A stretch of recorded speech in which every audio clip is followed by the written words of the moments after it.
नमस्कार बंधुगण मु सागर कलाकार सागर संगम यूट्यूब चैनल को आपण मानक स्वागत करुच्ची। आज आलोचनार विषय वस्तु हेउछि विवाह संबंधी मेलक विचार।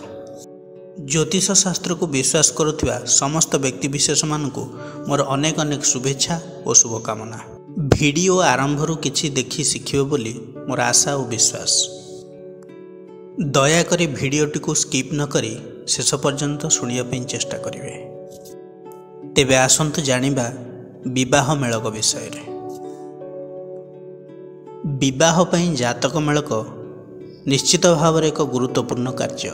विवाह बयस उपनीत हेले बापा माँ माने निज संतान ପାଇଁ पात्र पात्री खोजिबारे व्यस्त विव्रत होई पड़ती। जार पुओ अछि ता ପାଇଁ झियोटीए एवं जार झियोटीए अछि तापाई पुओटीए खोजिबारे लागी पड़ती। झियोटीए पाई बरपात्रटीए खोजिला बेले तांको मनरे अनेक प्रश्न उंकी मारे।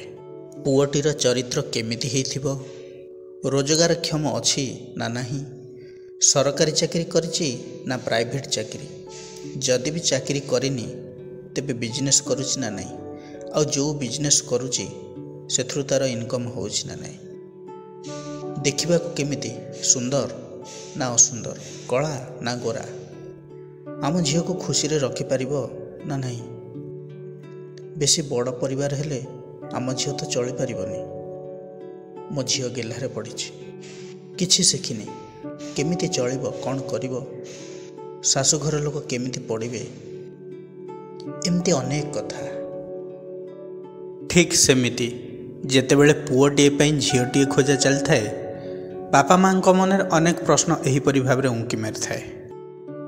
झील पाठ पढ़ी कि नहीं, आम पुओ सहित मैच करिबो कि नहीं, झील मुखरा नुह तो, जदि मुखरा पड़िला तेबे कौन हबो, आम पुओ तो निरीह, बहु हिसाब रे शाशु शशुरंकर सेवा करिबोटी, पुओर मन कथा बुझी पारिबोटी, समस्तंकर मन नहीं चलिबोटी। यही सब मनर कथा बापा माँ मनरे अहरह चलु थाए। एमिति किछि कथा सामना को आसे सत, आउ किछि मनर कथा मनरे ही रही जाई थाए। यही सब कथा मन भितर आसवा स्वाभाविक, कारण सबु बापा माँ चाहती तांको पिलांकर भविष्यत सुखमय हो। सेमाने बंचिथिबा अवस्थारे तांको पिलांकर दुख दुर्दशा न देखंतु। अत्यधिक स्नेह ममता हेतु सेमाने तांको पिलांक पई अनेक कथा भावी दियंती। हेले आज्ञा सबु भावना कौन सत हुए, सबु किछि इच्छा अनुसार कौन मिले, मिले नहीं। अदृश्य को कहार बा बल, कहार बा हाथ अछि। तेणु बापा माँ माने जातकटीए धरी विवाहर पूर्वर पिलांक भविष्यत जानिया पई ज्योतिष पाखକୁ धाई जाती। जातक देखी राशि नक्षत्र मेलक करी केतोटी मन लाखी प्रश्नर उत्तर ज्योतिषक मुहर शुणी राजजोटक पड़िछि बोली खुशी ही विवाह करिथांती। एबे आसिला असल कथा। राजजोटक पड़िले कौन असुविधा हुएनी? हुए। से विषय विस्तृत आलोचना तो ज्योतिष शास्त्र रही। सेथुरु किछि आलोचनार परिसर भितर को आनिबा।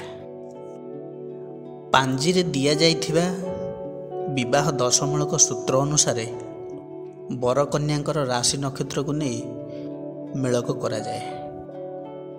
शतकड़ा शुभ लाभ हिसाब करा जाए एवं जदि अधिक शुभ आसिला तेबे विवाह करिया पे अनुमति दिया जाए। केही केही अष्टकूट मेलक करंती, कंप्यूटर टाली मध्य करंती, आउ केही केही जातक नथिले नाम राशि मेलक करी विवाह स्थिर करथांती। खाली राशि सहित राशि मेलक राजजोटक पड़ुची बोली अन्य विचार करा जीव नहीं, एमिति करिबा उचित नुहे। कारण गोटिए राशि नक्षत्र लोक अनेक अछंती, किंतु समस्तंकर जीवन शैली, इच्छा, वैवाहिक जीवन, रोजगार, चिंताधारा केबे भी समान नुहे।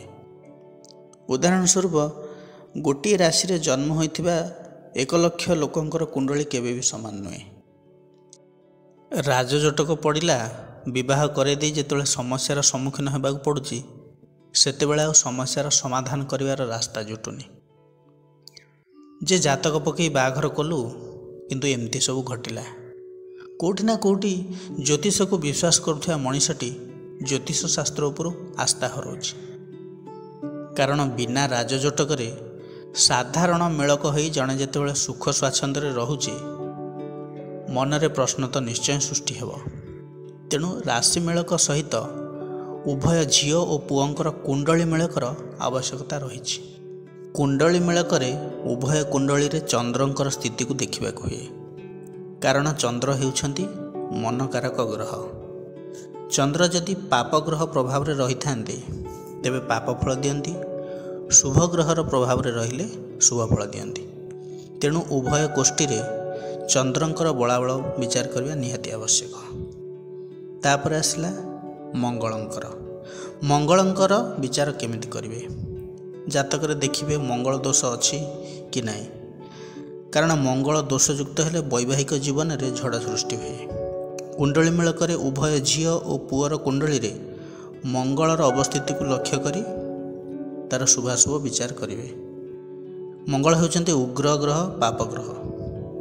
ତାଙ୍କର ସ୍ଥିତି ଯଦି ଅଷ୍ଟମ ଭାବ, ସପ୍ତମ ଭାବ, ଚତୁର୍ଥ ଭାବ, ଲଗ୍ନ ଭାବ ଏବଂ ଦ୍ୱାଦଶ ଭାବରେ ରହେ ତେବେ ନିଶ୍ଚିତ ଭାବରେ ସମସ୍ୟା ସୃଷ୍ଟି କରିବ, ଏଥିରେ କିଛି ସନ୍ଦେହ ନାହିଁ।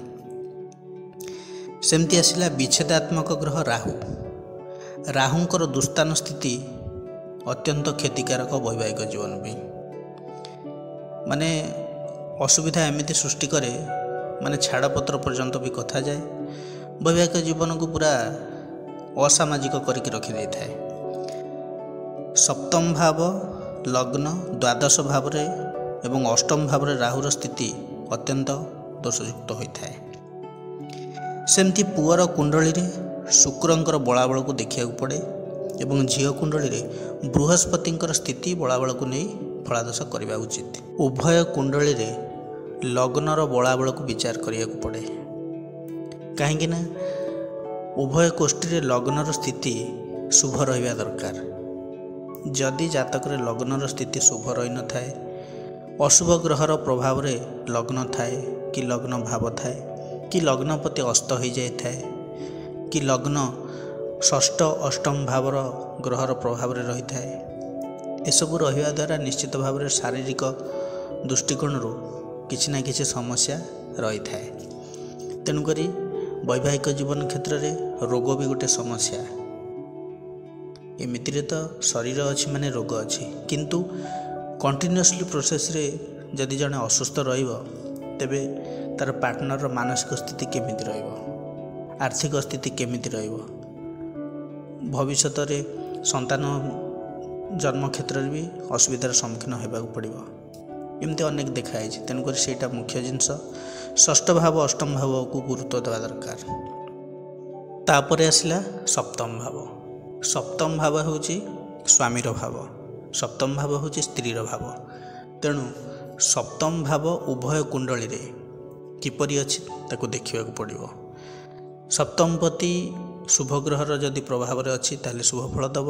ଅଶୁଭ ଗ୍ରହର ପ୍ରଭାବରେ ଯଦି ଥାଏ, ପାପ ଗ୍ରହର ପ୍ରଭାବରେ କିମ୍ବା ଦୁସ୍ଥାନ ଷଷ୍ଠ ଅଷ୍ଟମ ଦ୍ୱାଦଶ ଭାବ ହୋଇଯାଏ ତେବେ ନିଶ୍ଚିତ ଭାବରେ କିଛି ପ୍ରୋବ୍ଲେମ୍ ରହେ। ତାପରେ ଆଉ ଗୋଟେ କଥା ହେଉଛି ସପ୍ତମାଧିପତି ଅସ୍ତ ନ ହୋଇଥିବା ଦରକାର।